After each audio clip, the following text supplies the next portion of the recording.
Friends, வாங்க சமையலை தெரிஞ்சுக்கலாம். ஸோ இன்றைக்கி நம்ம கொலுவை பற்றின ரெசிபிஸும் ப்ளஸ் கொலு எதுக்காக கொண்டாடுறாங்கன்றதை பற்றியும் எப்படி கொண்டாடணுன்றதை பற்றியும் பார்த்துட்டு வந்துட்ருக்கோம். ஸோ இன்றைக்கி ஏற்கனவே 1 2 3 4 5 6 படிகள் எப்படி அடுக்கணுன்றதை கற்றுக்கிட்டோம். இப்போ அடுத்த கடைசி 3 படிகள் எப்படி வைக்கணும் அப்படின்றத பற்றி தான் பார்க்க போகிறோம். ஓகே, 7ஆம் படியில் பார்த்தீங்கன்னா மனித நிலையில இருந்து உயர்ந்த சித்தர்கள், மகரிஷிகள், முனிவர்கள் போன்றவர்களோட பொம்மைகளை வைப்பாங்க. படியில் தேவர்கள், நவகிரகங்கள் அவங்களோட பொம்மைகளை வைப்பாங்க.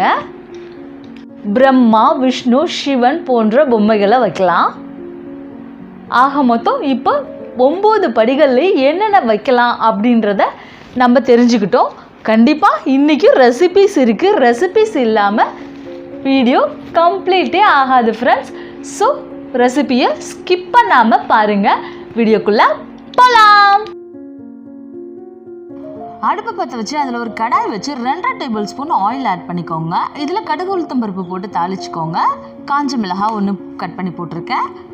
ஸோ இது நல்லா பொரியிறதுக்கு கருவேப்பிலையும் இதில் ஆட் பண்ணிக்கிறேன். ஒரு கொத்து கருவேப்பிலை அதில் ஆட் பண்ணிக்கோங்க.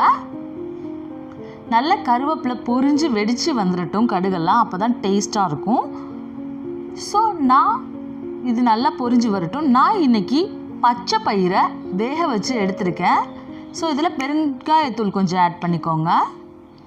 பச்சை பயிறு கார சுண்டல் தான் செய்ய போகிறோம். இது ரொம்ப ஹெல்த்தியும் கூட.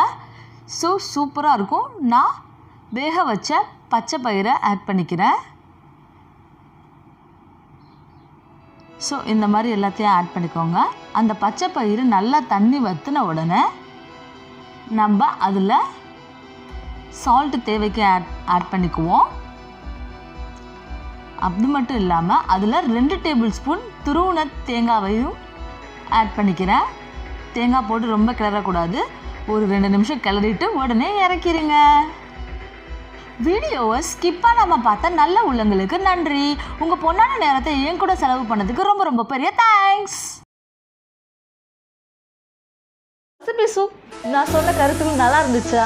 ஸோ இந்த வீடியோ உங்களுக்கு பிடிச்சிருந்தா லைக் பண்ணுங்கள். நீங்கள் நம்ம சேனலை ஃபஸ்ட் டைம் பார்க்குறவங்களா இருந்தால் சப்ஸ்கிரைப் பண்ணிக்கோங்க. பெல் ஐக்கானை கிளிக் பண்ணிக்கோங்க. அப்போ தான் நான் போடுற வீடியோவில் உங்களை வந்து சேரும். ஸோ மேலும் சூப்பரான ரெசிபியோட நாளைக்கு வந்து சந்திக்கான வீடியோடையும் ஸ்பெஷல் மெசேஜோட நான் உங்களை வந்து சந்திச்சுக்கிறேன் friends. Bye bye friends. Love you to all.